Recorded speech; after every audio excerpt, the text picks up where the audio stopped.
Anesthesiologists. What are the best things people have said under the gas? Two of my fave, both patients coming out of anesthesia. Am I in hell? I responded, no, you're not, you're just in recovery. That sounds like something the devil would say. Count backwards from 100 to prove it. Or the one who stroked my unshaved arm while I was trying to keep him from pulling at his IV and muttered, you'd make such a great carpet. ETA, yikes, you people really like hairy arm carpets. When I got put under for a colonoscopy, I didn't really fall asleep during the countdown. I just looked at the nurse a bit confused and said, I don't notice anything. And she smiled and squeezed my wrist and said, just give it a moment. As soon as she said that, I started fading out, and according to her, the last thing I mumbled was, oh, that's effed. You're magic, witch.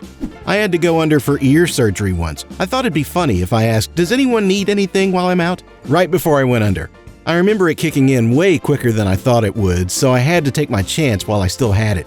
I yelled it, but got a very confused look from everyone standing around me. Took a minute for me to realize I had accidentally yelled it while I was waking up from surgery. Oops. My husband went under last year, and once he woke up, by appearances, he was sober as a church mouse.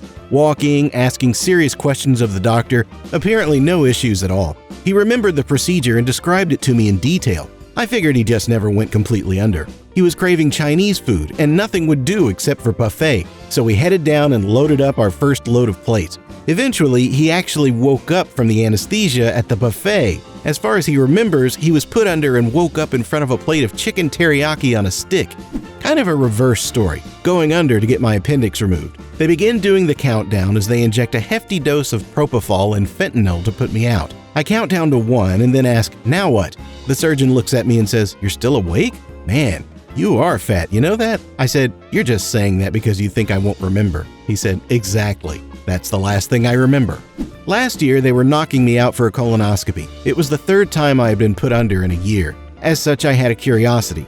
I had heard that when they knock you out, you are still awake for a while. You just don't remember. So in the spirit of science, I proposed a test with the anesthesiologist. When she started the medicine, I would begin counting backward. When I would wake up, we would compare what I remembered to what she observed. Plunger down, 98, 99, 97. I remembered nothing more. Minutes later, I woke up. The anesthesiologist espied me and came over quickly. What did you remember? She asked. 97. She began laughing. You got down to 7.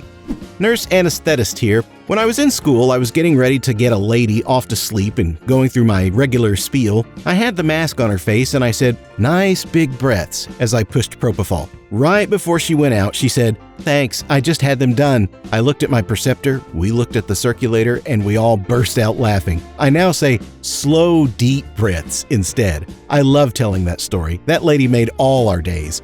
My wife is an anesthesiologist, and her best line from a patient is, this is better than meth. When I was getting put out, I heard this cheesy jazz music in the operating room. I said, of course Dr. R listens to this garbage. Dr. R immediately appeared next to me and looking none too thrilled. Then I went under. When I was 9 and having jaw surgery, the surgeon was putting me under and said, say bye to your mommy. And apparently 9-year-old me thought that meant they were going to kill me. My mother says I gave her a look of absolute terror and then passed out. In high school, I had a reconstructive surgery on my knee as I tore my ACL and meniscus in a sports injury. After the surgery, I woke up in post-op, which was a fairly large room with probably 6 to 7 other patients in beds waiting to become conscious again. I was lying there all groggy and confused when 2 nurses walked over pushing one of those carts with a computer on it. They stood over me and were typing into the computer when one nurse said to the other in a sort of frantic whisper, we've got to plug this thing in or this one is going to die. Naturally, semi-conscious me thought that the thing was me, and I started to incoherently yell for the nurses to unplug whatever they needed to in order to find an outlet to keep me alive. Turns out it was the battery on the laptop that was going to die. Apparently, the death rate for an ACL repair is pretty low. I broke my hand tumbling once and had to get surgery. He goes to put the mask on my face and says, this is oxygen. I cough as the mask goes on. He pulls the mask away, and I said, I trusted you, you lying F. That's the last thing I remember. Edit. I did have an IV, but I'm almost positive the mask is what knocked me out. I remember everything up to the mask, though. I remember it got really cold further into the hospital and the warm blankets they gave me. I had my wisdom teeth out and supposedly still bleeding a good amount on the way to CVS to pick up the meds. My mom was driving and I was just staring out the window collecting blood in my mouth. Eventually, it reached a point it was too much at a red light. rolled down the window, and just let it all flow out my mouth. I look up and this lady is looking at me with just pure horror on her face. I proceeded, while still in some sort of haze from the drugs, to give her what I can imagine the bloodiest smile anyone has ever seen. She wasn't originally turning right, but proceeded to make an immediate turn. I am so glad I can remember this while still being high. Edit. Wow, this kind of blew up. Some follow-up. Once I got the Vicodin, I had like a 20-minute convo about absolutely nothing that I had zero remembrance of. To the people afraid of having their wisdom teeth pulled, it's not bad. I had more pain from being hungry than the procedure itself. Mine were impacted and never breaches, so it was pretty much the worst-case scenario. Had it done Thursday morning. Went to work Friday night on lifting restrictions. Went to a party Saturday night when the bleeding had stopped, but I drank a bit too much, had been off the Vicodin for 36 hours, and had thinned my blood out and started bleeding at the party. Patient. When I was coming up from shoulder surgery on a pretty substantial dose of fentanyl, my wife told me that I looked at the head nurse and said, "Your boobs are spectacular. I want to see them." I have no memory of it, but apparently the wife was mortified and the nurse thought it was hysterical. She also said it wasn't particularly unusual to get comments of that sort. When I was put under for Achilles tendon surgery when I was 16, I asked the anesthesiologist how long he had to go to med school, and he responded with, "All day." Not anesthesia, but patient was heavily sedated in ICU. Nurse gave an enema, half-conscious response, "Honey, you know I don't like it that way." Happened today. Patient had a broken ankle fixed and was coming out of anesthesia when he was being wheeled out. The anesthesiologist accidentally hit the door frame on the way out. Patient: "Did you just do surgery on my leg?" Anesthesiologist: "Yes, you had surgery and are waking up from it." Patient: "Then why are you running into things?" I was given a relaxer prior to colonoscopy and was rolled into the room. Doctor asked me what I had done that weekend. I said I went to the Minnesota State Fair. "Oh," she says, "eat anything interesting?" I said, "Why don't you tell me?" No laughter whatever in the room. And then I was out. I swear she gave an extra shove because I half woke up during the procedure and remember groaning. My wife couldn't take me for my first colonoscopy due to work, so my mother did, and apparently coming out of anesthesia, when they were removing my IV, I told the nurse, "Oh, that's neat. I've taken a lot of those out, but I've never had it done to me, and my patients are always dead." Apparently, she looked very concerned by this information, and my mother had to explain that I've been a licensed funeral director for many years, and hospitals and other facilities often do not remove tubing. Apparently, I then followed that up by telling the young nurse she had a nice butt, but not as nice as my wife's. My mother felt free to share that with everyone. So yeah, I creeped out a nurse by talking about my occupation, and then even more by commenting on her butt in a backhanded compliment.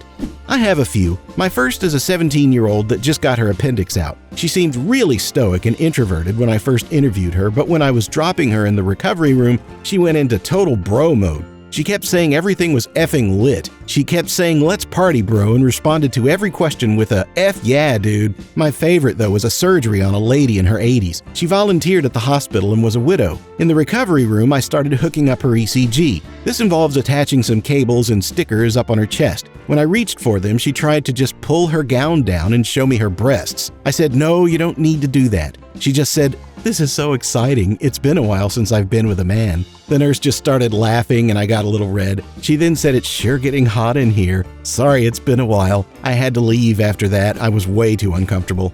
Not an anesthesiologist, but when I severely dislocated and broke my knee, I apparently gave one of the doctors that was finishing resetting my leg a huge slap on the back and yelled, "It's fixed! You guys are the best doctors I've ever seen." Giving a 5-star review. Wife said the nurses were cracking up. I'm a pretty big guy, and the doctor I gave the friendly pat on the back was a relatively small dude. My fiance and I had broken up within the last week and was still dealing with that horribly. I was on pain meds for my shoulder and was scheduled for surgery in the current week.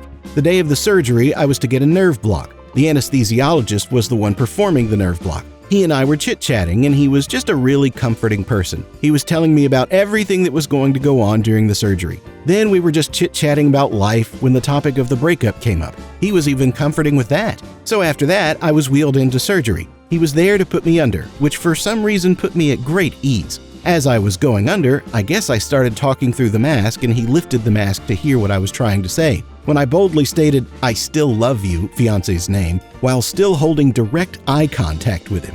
I didn't know I did it, not until he visited me in recovery. He said, "Thanks for the nickname," then told me what I said. I guess the entire surgical staff referred to him by my fiance's name for the duration of the surgery. So not only did I call this poor guy a woman's name that stuck with him for the duration of the surgery, I stated how much I loved him to boot. When I went back for the second surgery, guess who my anesthesiologist was? Regardless of my foul-ups, he is an awesome anesthesiologist and really good at his job. My brother, when he came out of his surgery after being on heavy sedation, wanted to draw a picture because Yo Gabba Gabba was on and they were drawing pictures. I gave him a pen and paper, and after 5 minutes I asked, "What did you draw?" He smiles and holds up a picture of a bottle of mustard. He was 17 at the time. I was coming out of general anesthesia after a surgery to repair a broken leg. I woke up in my room with about a dozen very caring, kind friends and relatives who had all come to see that I was okay. I looked around, saw everyone giving craps about me, said "F this" loudly and very clearly, and went right back to sleep. My friends thought it was hilarious. My mom was mortified. I was about to be put under for colonoscopy, while the nurse was trying to position me in a way to make it easiest for them to work. I had my knees to my chest and was passing out from the gas when I asked the nurse to paint me like one of her French girls, then passed out. Still makes me cringe. Thank you for watching. If you enjoyed this video, subscribe to the channel, press the like button, and don't forget to watch our other videos.